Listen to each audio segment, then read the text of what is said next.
Welcome to Sahruday channel.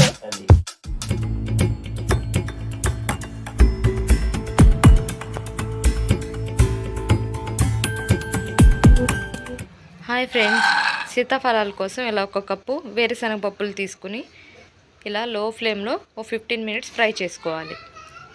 ఇలా fry అయిన తర్వాత చూసారు కదా ఎలా పొట్టు ఉడుతుందో, ఇలా అయిన తర్వాత ఆరపెట్టుకుని పైన ఉన్న పొట్టంతా తీసేయాలి. ఇలా తీసుకున్న పప్పుని ఒక మిక్సీ జార్లో వేసి పౌడర్ చేసుకోవాలి. చూసారు కదా ఎలా పౌడర్ అయిందో. ఇలా అయిన తర్వాత ఇలా ఒక ప్యాన్ పెట్టుకుని ఒక హాఫ్ కప్పు పంచదార తీసుకోవాలి. అందులో ఒక పావు కప్పు వాటర్ యాడ్ చేసుకొని పంచదార కరిగే వరకు కరిగించుకోవాలి. దీనికోసం పాకం ఏమీ రావాల్సిన అవసరం లేదు, పంచదార కరిగితే సరిపోతుంది. ఇలా కరిగిన తర్వాత ముందుగా పౌడర్ చేసుకున్న పల్లి పౌడర్ అంతా వేసేయాలి. దీన్ని బాగా మిక్స్ చేసుకొని ఇందులో పాలు యాడ్ చేసుకోవాలి. కొంచెం ఒక 2 స్పూన్లు ఇలా మిక్స్ చేసుకోవాలి. ఇలా కలుపుకున్న మిశ్రమం అంతా ఒక దగ్గరికి వచ్చేలాగా కలుపుకుంటూ కొంచెం కొంచెం నెయ్యి యాడ్ చేసుకుంటూ మిక్స్ చేసుకోవాలి. ఇప్పుడు కొంచెం ఇలాచీ పౌడర్ యాడ్ చేసుకుని కలుపుకోవాలి. ఇలా ముద్దలాగా అయిన తర్వాత ప్యాన్ నుంచి సపరేట్ అవ్వట్లేదు అనుకుంటే ఇంకొంచెం నెయ్యి యాడ్ చేసుకోవాలి. ఇలా తీసుకున్న పిండిని ఇలా ఉండలా చేస్తే ఉండవ్వాలి. అప్పుడు స్టవ్ ఆఫ్ చేసి ఆరబెట్టుకోండి.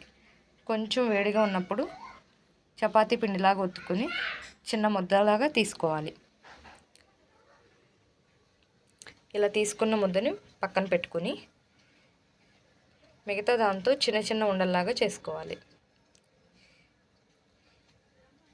చూసారు కదా ఇలా చేసుకుని పక్కన పెట్టుకోవాలి.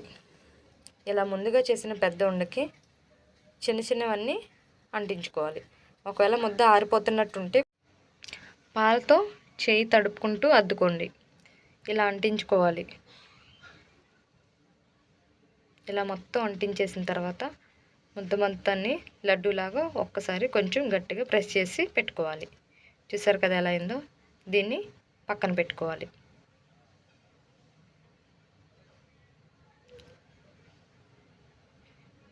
ఇప్పుడు ఒక చిటికెడు ఫుడ్ కలర్ తీసుకోవాలి, గ్రీన్ కలరు. ఆల్రెడీ నా చేతులకు నెయ్యి ఉంది కాబట్టి ఇంక నేను ఏమీ యాడ్ చేయలే. అలా తీసుకుని దాన్ని మొత్తాన్ని సీతాఫలంలాగా అయ్యేలాగా అప్లై చేసుకోండి. అంతే, స్వీట్ రెడీ. చూసారు కదా ఎలా ఉందో. సీతాఫలం లాగానే ఉంది కదా, మధ్య మధ్యలో తెల్లగా అలాగా. ఇలా చేసి పెట్టండి పిల్లలకి, చాలా ఇంట్రెస్టింగ్గా ఉంటుంది కదా. సీతాఫలం స్వీట్ చాలా అంటే చాలా బాగుంటుంది. ట్రై చేయండి, ఎలా కుదిరిందో కామెంట్ చేయండి. ప్లీజ్ సబ్స్క్రైబ్ చేసుకోండి.